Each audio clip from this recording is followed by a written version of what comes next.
Mafia Sheikh Hasina তার খুনিদেরকে যে সরাসরি নির্দেশ দিয়েছেন হত্যা করার জন্য, সেই কল রেকর্ডও অবিকৃতভাবে এখানে সংরক্ষিত আছে। এই দেশে যে শেখ হাসিনা নামে একজন মাফিয়া নেত্রী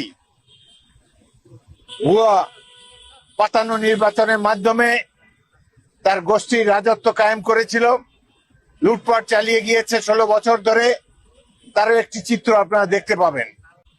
অভিনয় পারদর্শী এই নেত্রী বাংলাদেশের ইতিহাসে চিরকাল কলঙ্কিত হয়ে থাকবেন এবং এই জাদুঘর যতদিন থাকবে এই মাফিয়া নেত্রী, এই মাফিয়া দলের হত্যাকাণ্ড সম্পর্কে মানুষ এখানে এসে তাদের প্রতি থুতু নিক্ষেপ করবে।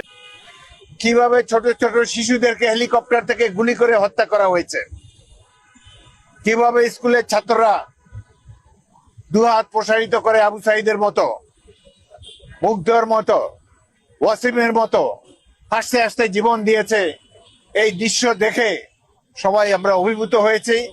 দেশবাসীও এটি দেখে অত্যন্ত অনুপ্রাণিত হবেন বলে আমার বিশ্বাস। এখানে শহীদদের লেখা কয়েকটি চিঠি আছে, যাদের বুক পকেটে এই চিঠি ছিল, তারা তার বাবা মার উদ্দেশ্যে চিঠি লিখে গিয়েছেন যে আমরা স্বৈরাচার বিরোধী আন্দোলনে গণতন্ত্র প্রতিষ্ঠার জন্য শহীদ হবার জন্যই রাজপথে এসেছি। তারা জানতো যে তারা মৃত্যুবরণ করতে পারে, হেসে হেসে তারা মৃত্যুর মোকাবেলা করেছে, জীবন দিয়েছে, তাদের বর্তমানকে উৎসর্গ করেছে জাতির ভবিষ্যতের জন্য।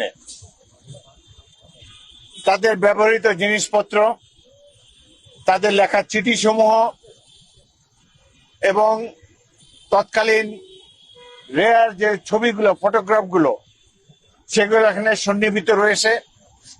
তাদের শহীদদের ব্যবহার্য জিনিসপত্র রয়েছে, তাদের বাবা মার প্রতিকৃতি রয়েছে। শহীদ মিনারে যে বিশাল গণসমাবেশ হয়েছে এবং এই গণভবন উপলক্ষে ছুটে আসা লক্ষ কোটি মানুষের যে রাজপথের চিত্র, সেটিও অত্যন্ত মুনশিয়ানার সাথে ধারণ করা হয়েছে।